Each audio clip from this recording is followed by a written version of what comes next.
Kentucky Wildcat defensive lineman Deone Walker is something we have never seen before.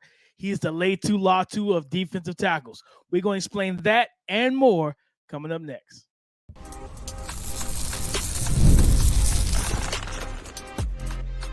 You are Locked On NFL Draft, your daily podcast covering the NFL Draft. Part of the Locked On Podcast Network, your team every day. What's up, Locked On family? Welcome back to the Locked On NFL Draft Podcast, your daily podcast covering your favorite draft prospects, part of the Locked On Podcast Network, your team every day. I'm your boy, Damian Parson. You can find and follow me on X at DP_NFL. I'm a senior draft analyst, and thank you for making Locked On NFL Draft your first listen today and every day. Shout out for being our everydayers. You know, I got to kick the intro to Mr. LSU himself, Keith Sanchez. You can find and follow him on X at TheTalentCode. You talk to him, baby. What's up, Locked On family? Let's get locked in. This is Keith Sanchez, the other side to this dynamic duo that we like to call the Locked On NFL Draft Podcast. I want to start this podcast off by saying shout out to our everydayers. Thank you for tapping in with us each and every single day. Yes, we are back in the Scouting Notebook after a mock draft episode, man. We are jumping back into the Scouting Notebook, and we have a big boy. We have Mr. 6'6", 350 himself, nimble feet, smooth, fluid. We're going to get into, yes, the Kentucky defensive tackle, Deone Walker. Some people are saying he's the best defensive tackle or the best top 5 player in the entire draft class. We're going to have this conversation. And DP, we know what he does, man. He jumps into the scouting room. He gets in there. He goes, finds these guys, right? And he found Tez Johnson. We're going to talk about a wide receiver that's not talked about a whole lot. And then I'm going with Ole Miss, probably the more popular wide receiver. I'll have a hot take later on once I introduce another wide receiver from Ole Miss. Trey Harris, Ole Miss wide receiver Trey Harris. We've seen him make big-time plays. DP, start straight at the top. Deone Walker is my guy. I don't know if you have any questions, or do you want me to just jump straight into Deone Walker and just talk about the profile of him, but sitting there at 6'6", 350 pounds? Nah, go like Keith. I mean, I watched a little bit of him. 6'6", guys, he's a legit 6'6", 350. But Keith, I don't know if we've seen, and you tell me, you've been through recruiting and everything else throughout your career. Have you seen a defensive lineman that looked like this but moved the way he moved? Yeah, so the comp that I could, it's not even a comp, right? But the way I just talk about, he's just such a smooth, he has quickness, and it's agile, right? Like just and you loose, like everything is loose. He's very loose limbed guy, which is a good thing. He can get into small cracks. But the most impressive thing is his hand usage, right? Just he is the defensive tackle version of Latu Latu. As far as just the way he uses his hands, just, just so technical, quick, finish you, get it over with and done. But we had to talk about him, 6'6", 350 pounds. Like DP, you said it, he's every bit of 6'6", 350. Agile mover, loves to get after the quarterback, pass rush situations. He can get skinny, turning the shoulder pass sideways to get upfield. He likes to shoot gaps, right? Even in the run game, uses athleticism and his overwhelming size because that gives him a lot of range as a player, right? Like you're talking about this big boy, you're talking about this wingspan. So this is a guy that has a lot of range to be able to affect the play. And so 8 sacks from the defensive tackle position, a huge jump for him overall. Good football player. I like him. Now, what am I pulling back on? DP, when you said, have I seen anything like this? It's multiple reasons, no. Because at 6'6", 350, the other side of this is that you think you're drafting a true nose tackle, playing a zero tech, a little shade, playing that tilt technique. And my guy, Mr. Deone Walker, he's not dominant at the line of scrimmage yet against the run. He's not a guy that wants to hold his own. It's almost you want to profile him more to be a 4-3 defensive tackle, like that 3 tech, right? Like not even the guy that takes the double teams, but the guy that can kind of shoot and get upfield, things like that. And so that's kind of a conundrum that I think the conversation is going to be, is because the upside of him being a pass rusher is really good. He's 6'6", 350 pounds, was going to be attractive. But does he have the same run game balance or presence as a guy like a Kalijah Kancey at 6 foot, 275 pounds? That's an interesting conversation, and I think that's where it's going to land. I know we see the clips going, but that's why you got to cut the film on. That's why you have to watch the film and watch the in-between plays, because those are the things that pop up when you watch Deone Walker. clips are clips and film is context. That's just what it is. And I agree with you, man. Like as a pass rusher, I remember when I was studying Cade Klubnik and Phil Maffa, the two Clemson Tigers. That's the game I turned on. I was like, this is a big time opponent, SEC opponent. You know, they're really good in the trenches and everything. Let's see how they handled, you know, this defensive line. And I remember watching him, and on the passing plays, he was so disruptive.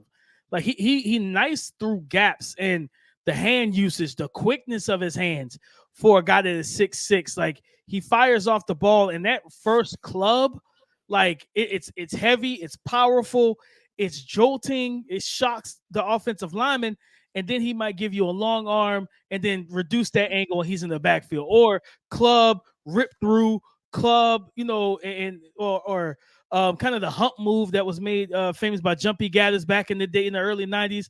I'm not that old, guys. I was young. At that time. DP, you had me a little nervous. I said, okay, no. I think my guy's in his mid-30s. I grew up around Big Jumpy. Okay, okay, I had to figure this out, DP. No, I'm not up there, baby. I'm not up there, big dog. But no, I mean, just watching them, and it's the passing game. The dominance is there, but I wonder, with him being 6'6", the pad level in the run game, like in the run game, it's like, if and you that's the part I don't know is fixable, DP, because I like and if he was an offensive lineman, I wonder if you would have the question of, is he a knee bender or a waist bender? Yes, 100%. Like against the run, he pops up right out of his stance. He gives a broad chest, a big target for guys to get their hands on. There was a couple reps where they left him unblocked, and the left tackle, who was, I think, was a true sophomore, got his hands on him and just took him for a ride down the line of scrimmage. And I was like, what just happened? Because I wasn't expecting that. I don't think Deone was expecting that, right? But I saw them be able to move him and create run lanes, even running at him. You know what's crazy is that looking at him, you'll be, man, I'm not running in his direction. I'm running away from him. Yep. He's a defender that you don't want to run away from, because he's quickly going to displace the O-line's hands and then run the line. Pursuit. Yeah, he could be he's a backside pursuit player. You do better off. But you just want to be better at the point of attack if they want to run at you. Yeah, you do better off running directly at him, making him your guy that you identify as part of a dual block, right? And that this is going to be the guard tackle, center guard combination working to the second level instead of running away from him. So Deone Walker, I think what the conversation is going to be development in the run game, because the pass rush stuff is so good, right? But and I don't know if but when we're grading prospects, I always set the threshold, right? Is how well rounded are you? Because then we're talking about losing matchups, or we're talking about teams putting you in complex situations. Because what happens when NFL teams start to see this, right, on the next level? Like, hold on, we might could run the football at them, and everybody thought like, oh, Deone Walker, he's gonna get all the sacks. Well, we're not gonna give him the opportunity to sacks because we're not gonna pass the football. We're just gonna run the football, right? And you kind of neutralize the same thing we see with these edge rushers, right? They'll talk about back in the day with the, like kind of the smaller edge rushers, Von Miller-esque. Couple other guys would be like, you know what? Don't worry about running away from him because he's a pursuit guy. Don't worry about passing the ball. Run directly at him and make him a part of the play. I think it's the same thing they had the conversation with, and when the Green Bay Packers took it to the Dallas Cowboys, right? They had edge rushers, but they needed defensive tackles and guys that was going to hold up at the point of attack on the edges also. But DP, let's keep this thing going and flowing, man. It says twitchy wide receiver Tez Johnson. I'm ready to hear about him, DP. I'm ready to hear about him. Let the Locked On NFL Draft community know what is this guy's skill set, right? He's flying under the radar right now, but he will become a big-time name. So coming up next, we are talking about wide receiver Tez Johnson. Passion, drive, and patience, the formula for winning championships, is also what keeps your number one ride or die alive. eBay Motors has everything you need to maintain your vehicle and level it up to peak performance. Superchargers, roof racks, exhaust kits, LED headlights, and so much more. Whether you're into speed, power, or style, eBay Motors has you covered. With over 122 million parts for your number one ride or die, you'll always find exactly what you're looking for. And with the eBay Guaranteed Fit, your part is guaranteed to fit your ride every time, or you get your money back. Because with eBay Motors, you're burning rubber and not cash. With all the parts you need at the prices you want, it's easy to make your car the MVP and bring home huge wins. Keep your number one ride or die alive at ebaymotors.com. Eligible items only. Exclusions apply. eBay guarantee fit. Only available to U.S. customers. Oregon wide receiver, twitchy wide receiver, Tez Johnson spent 3 years prior to 2023 at the University of Troy, where he made some big plays. He was a consistent weapon for that offense, coming in listed as 5'10", 160 pounds. And I can already hear the people on Twitter saying he's too small for me. But this is a good receiver, guys. I'm telling you now, very twitchy, skilled. He's productive, quick twitch route runner, change of directions. He has the processing to read. To me, I call him the option route king. This young man understands how to read leverage post snap, especially on those option routes, and knows how to break his route based on the leverage of his defender. He's a true slot receiver, and it's going to be a great fit for a team that is a pass heavy team. Right? You're talking about twitchy mover in space. He's also a punt returner. The RPO game, the RPO and quick game, he's going to excel in. The yak and elusiveness in the phone booth. If he gets you one-on-one, he has the ability to make you miss. And you saw Kadarius Toney when he was at Florida. Some of the stop-start stuff there is just like, how are you able to do? He does the same thing. Like Tez Johnson does the same thing. He's just not as compact as, from a build standpoint, that we saw from a Kadarius Toney, but it was just like the ability to be running full speed and just hit the brake, stop on the dime, let a defender fly by you, two-step a guy, spin off a guy, jump cut a guy. Like, he does all these different things. The drawback for him is, and he was one of the favorite weapons for Bo Nix last year, right? He was a wide receiver 2 behind Troy Franklin. And when they go into 3-by-1 sets, he was always the 3 closer to the offensive line in that trip set. And you got to match. He's that guy you want to get him matched up on some safeties and them linebackers, because that's a mismatch waiting to happen.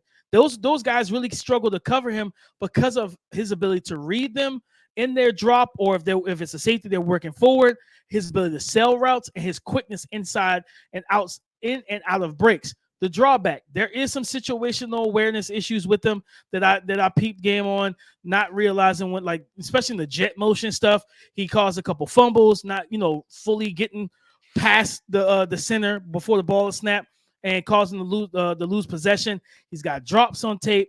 The catch radius is limited. He's 5'10", listed at 5'10", 160. And then that's where the big thing comes in, that the thin, wiry frame, aka he's light in the pants, like the ability to play through contact, the ability to dislodge and break free from defenders, it just isn't there for him. And that's why, for me, it's like he's probably never going to be a true outside receiver. Where we look at guys, as we talked about, you look at like Jordan Addison, he came in like 175 at the combine last year, 5'10", 5'11", 175, somewhere in there.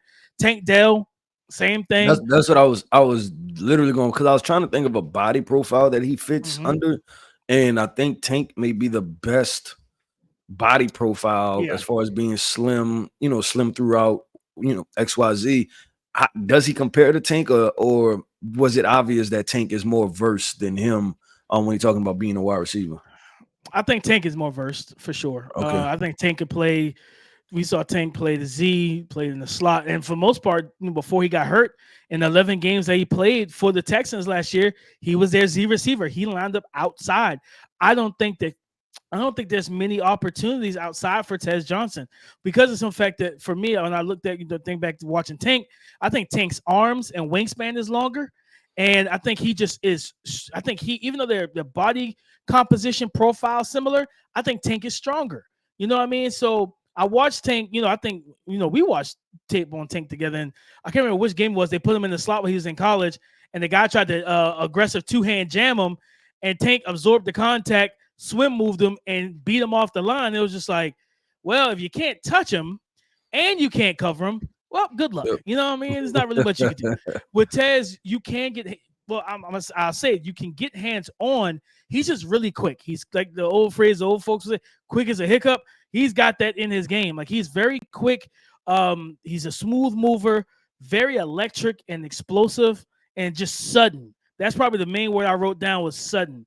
In and out of his breaks, when he's deliberate and he's making the moves that he needs to make, it's immediate on the dime.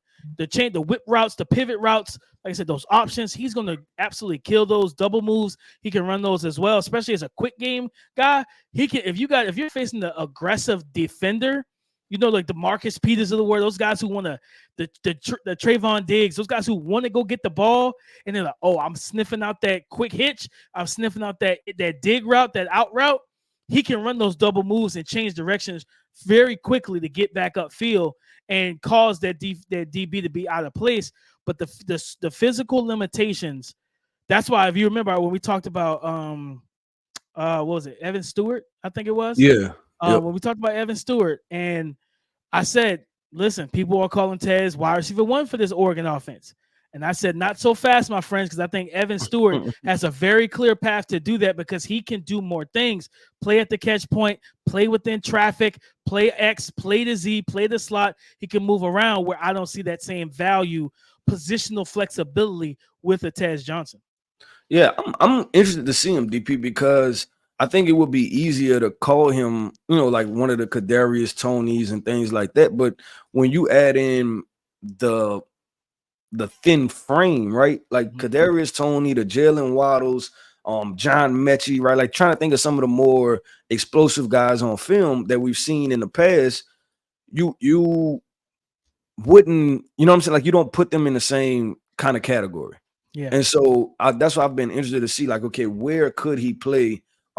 Just as a wide receiver, and then like what's the expectations for him? Are you worried about the size component at all? Like just him being too small and injuries, or you think he's okay? Like what's the NFL projection for him? Like what do you see from him on the next level? Because even I'm looking at a DP, Josh Downs was listed at 170 pounds. So he's the projection for me is he's going to be a slot dominant, slot only wide receiver, which we've said many times in this pod. That's not a bad thing. Like, you know what I mean? Not how people have tried to paint it over the last 10 years. No, teams live in 11 personnel a lot of times, you know what I mean? Unless you're like a heavy run team. So for him, he's going to be a slot only receiver, but he's going to be, to me, he can be a dominant slot receiver, like a really good slot receiver in the league. What you're going to have to make sure that you pay attention to is, all right, the route combinations that you're going to run. Like, are we going to run him in the traffic, right? And tell him to catch that ball in between the safety and linebacker closing in? You can try it, and then let's see how fast he gets up. If he doesn't get up as fast as you want, you say to yourself, all right, well, maybe we keep more stuff in the shallow region. That's a training camp experience, right? You figure that out in training camp. You figure that out in practice. There's like, especially ones that's closed off to the media, there might not be any no cameras and all that type of stuff. All right, he gets that welcome to the NFL moment, that big hit, and he's like, all right, yeah, maybe we keep you on like the option routes, more outside, stuff like that. But if he can play tough enough, right? You think about what we've seen from the Deion Branches, the Julian Edelmans, the Danny Amendolas, right? He's not built like some of those guys are like Amon St. Brown, but the ability to win from the slot is so important in today's NFL. And I remember, I'm telling you right now, a team that I think that would be a great fit for him is Dave Canales' offense with the Carolina Panthers. With a timing and rhythm thrower that Bryce Young is, you usher out Adam Thielen at 39 years old, or however old he is, because he's long in the tooth. You have Xavier Legette. You have Deontay Johnson, who we're expecting him to pay. So you have your X and your Z wide receiver. You throw him into the slot. He probably won't have a role for Jonathan Mingo, but you throw him into the slot, and Bryce Young can absolutely mesh with this young man, because again, he sees the game well. He has a really good feel for the game on those like processing routes. Not just running a slant, running mesh concept. Like, no, reading that defender. Where is he going? Where is his body weight leaning to so you can break against it? He brings a lot of that to the table. And I really like the young man. And, for those who don't know, like in last year, and he was the wide receiver too, 86 receptions, 1,182 yards, and 10 receiving touchdowns. Like, this young man had a great season for the Oregon Ducks last year. And now with Troy Franklin gone, Bucky Irvin is gone, Bo Nix is gone. They're bringing in Dylan Gabriel. You're going to want to. I expect them to try and get him the ball early, because he's going to be in the slot every single snap. and everything. So good player, really good player, just a limited physical skill set and physical profile that will turn some teams off. Okay, cool. With DP, listen, you passing the rock back to me, man. I started this podcast off. I passed the rock to you, and then now you passing it back to me. We're going to wrap this thing up with one of the more polarizing names. Yes, Ole Miss wide receiver Trey Harris. We're going to talk about him, big play guy, contested catch football player. We're going to talk about him coming up next. This show is sponsored by BetterHelp. Guys, I know it's easy to start comparing our lives to someone else's simply because of social media, right? Comparison is the thief of joy, and it's easy to envy other people's lives. It might look like they have it all together on their Instagram, but in reality, they probably don't. And therapy can help you focus on what you want instead of what others have so that you can start living your best life and being the best version of yourself in the midst of it all. So yes, while we scroll up and down Instagram and social media and liking posts and commenting and everything else, understand that it's not reality. If you think about starting therapy, give BetterHelp a try. It's entirely online and designed to be convenient, flexible, and suited to your schedule. Stop comparing and start focusing with BetterHelp. Visit BetterHelp.com/lockedon today to get 10% off your first month. That's BetterHelp, HELP.com/lockedon. Thank you for making Locked On NFL Draft your first listen today and every day. Shout out for being our everydayers. Trey Harris from Ole Miss, listed at 6'2", 205 pounds. Keith came off of a 2023 campaign, 54 receptions, 985 receiving yards, and 8 total touchdowns. Looking at him in the lane train, as you call him, Lane Kiffin's offense, how good is this young man's game, and where do you kind of see him heading into the 2025 NFL draft if everything stays the same? Yeah, I think this is a really good situation for him, DP, playing in this. And this is back-to-back 900-yard seasons. He went 935 in 2022, and then he had 985 in 2023. So the question is, can he crack, right? He had 18 touchdowns, over the past 2 years. But can he crack the 1,000-yard mark? I think would be interesting. And he's a player that transferred in from Louisiana Tech. So this is a La Tech transfer to Ole Miss. I thought that, and you just watched the clips, right? I thought that he was taller. I thought this was a player that was 6'4", 205, but he's listed at 6'2", 205. So maybe he's 6'1" and 6'1 and a half, 6'1 and 7/8, something like that. But he plays like a big wide receiver in the sense of the fact of he thrives in contested catch situations. He wants to go up and get the football. He'll box you out, like in literally. He uses the term. Using the term for him is correctly applied, right? Like even on in breakers and stuff, he fights to get over your face, and then he'll even slow down at times to kind of like get them attached, and then so that way they can't run through, kind of force the collision already. So then that way he's kind of positioned himself to catch the football. So this is a big, powerful, strong guy. Now the other side of it, what are we talking about? Quick twitch, explosiveness, vertical speed. I think are all question marks of how fast is he, how quick twitch is he. Do you get one of these high caliber corners and then you put them on him and then you could just simply play man against him all day? And unless it's a contested catch situation, then he may not win the route, right? Like, will he win solely off of just simply winning routes? I think he's going to have to become more detailed in his route running. Like I said, I think Lane Kiffin's offense is good because there's a lot of spacing created. In this offense, a lot of scheme stuff, but he does create for himself. He makes Jackson Dart right sometimes, right? Because Jackson Dart will take a chance with him, and he makes Jackson Dart right. So I like Trey Harris. I came in, I think, with a late third, early fourth round grade on Trey Harris. Solid football player. Wasn't aggressive enough to go into that first round, second round water. I think there's a lot more I have to see from him. I just don't know if I'll see it from him because it's obviously a repeat situation with the Lane Kiffin offense. But I think if you take away the production and grade the athlete, I think you're going to see a good player. You're just going to wonder, where does he play? Does he end up being one of those big power slot guys? But he's also not 6'6" like a Johnny Wilson, in which that's why I understand why people didn't see how special or like unique Johnny Wilson was. Like to do that at 6'6" was impressive. And Johnny Wilson may be more quick twitch than him from what I see right now. Oh, that's interesting. You know what I mean? When you see a 6'7", 240-pound receiver that everybody says should play tight end, and to hear you say you think he might be more quick twitch than the 6'2", 205 or 6'1", 205 receiver, that is an interesting nugget in itself, Keith, because of the simple fact of the matter is, yeah, you don't expect that. You know what I mean? You expect him to be, and I've seen him, over the last 2 years, just kind of watching games live. Playmaker, he makes plays, but when you look at the stat sheet, look at the stats, you're like, man, he's never had 1,000 yards. And it's like, and don't get me wrong, I know that they spread the ball. Like, they had, I think Wade, I think is one of the receivers named Dayton Wade. You had Jordan Watkins, Caden Presscorn, who's a talented tight end himself. So I get it. But like, when it's, you would like to see them feed him the rock a little more and give him the opportunities to be a 1,300 yard receiver and just call plays simply for him, right? Like, yeah, Malik Neighbors had Brian Thomas Jr. along with him and Kyron Lacy, but LSU still had a bunch of plays where it said, our first read is Malik Neighbors, right. And they gave him the opportunity to win.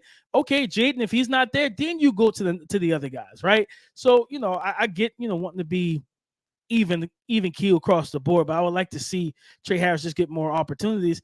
But again, like what you said, with the getting onto the athletic thing, that's going to be a big thing come April or come March. Yeah, no, it is. You know what? It's going to be the conversation. It's like an old scouting, coaching adage, right? When you're watching film, trying to evaluate players, and he's like, man, he's really good in contested catch situations. Like, well, why is he always in contested catch situations, right? Like, so I think that's going to, like, I can see some scouts looking at it from that perspective, right? Like, why does he always have to, do this? Right? Why is he always covered and have to make a spectacular catch? Why isn't he open? So that's going to kind of be the conversation. And then also you talk about production, DP. I expected his production to be similar, but there is a transfer from your neck of the woods, South Carolina, Mr. Antoine Juice Wells, that is now with Ole Miss. And I'll tell you this, you want a little sneak peek, DP, and how I feel? I'm sounding the alarm, baby. I am sounding the alarm for this young man right here as far as emerging as a really good football player. But the reason I'm mentioning him is because now I wonder how that target share is going to kind of play out, right? Is because they're going to, shed a rock. So I don't know if his production may go from bumping up against 1,000 yards to 700-ish yards, when you talk about overall. But yeah, Trey Harris, definitely a talented football player, definitely a role for him. The question is, big power slot. Is he, do you want him as the Z? Do you leave him as the X? How does he decide to win based upon what I'm trying to figure out? What you say? I was about to say, it's funny when you bring up, Juice Wells, because Dayton Wade, 55 receptions, and Quinshawn Judden, 22. That's 77 receptions that are no longer on the roster that you expect to immediately go to Juice Wells, because if he's healthy, he's that type of guy. So we might, to your point, we may not see 1,000-yard receiving season for Trey Harris, but he still has an NFL skill set. But I think, to your point, it's going to be a discussion on whether or not he's going to be a power slot. Once we get to the combine, see how well he tests. Think maybe he goes to the Senior Bowl, and we get to really, us walking on the field, being on the sideline, being up close to the one-on-ones, and be able to feel the scouting term, feel the speed, feel the arm talent, feel the power. It's one thing to watch all those things, but to experience it live. Like, is his speed going to impress us, or are we going to be like, man, he might be more suited as, and I'll finish with this because we know it's going to happen. Everybody's going to be looking for that guy that has that Puka Nacua profile. And he sounds like he might have that Puka Nacua profile that people are going to be looking for in the later rounds of the NFL draft.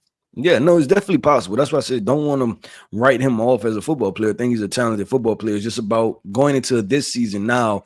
I'm going to definitely going to try to identify those moments where the athleticism is challenged and see how he responds to it, whether I could decide if I want to buy into it or not, right? And it could go either way. But DP, that wraps up another episode, man, of the Locked On NFL Draft Podcast. I want to say shout out to every day. Thank you for tapping in with us each and every single day. If you can hear my voice, go ahead and hit that like button. Don't forget to comment and make sure you subscribe to the YouTube channel at Locked On NFL Draft Podcast. Listen, I am Keith Sanchez. You can find me on X at The Talent Code. That right there is my guy, my co-host, Mr. Damian Parson. You can find him on X at DP_NFL. And like we always like to say, man, y'all come talk to us because we like to talk back. Go subscribe and follow for free on YouTube. Wherever you listen to podcasts, get the latest episode as soon as it is available. Thank you for making Locked On NFL Draft your first listen today, and Everyday Shot for being our everydayers. Guys, on Monday's show, because it is a weekend we're about to walk into, we're going to get into Matt Miller from ESPN's latest 2025 NFL mock draft. Let's see what Mr. Miller has cooked up this past week. We'll get into that on Monday. So come and join the conversation again tomorrow on the Locked On Podcast Network, your team every day.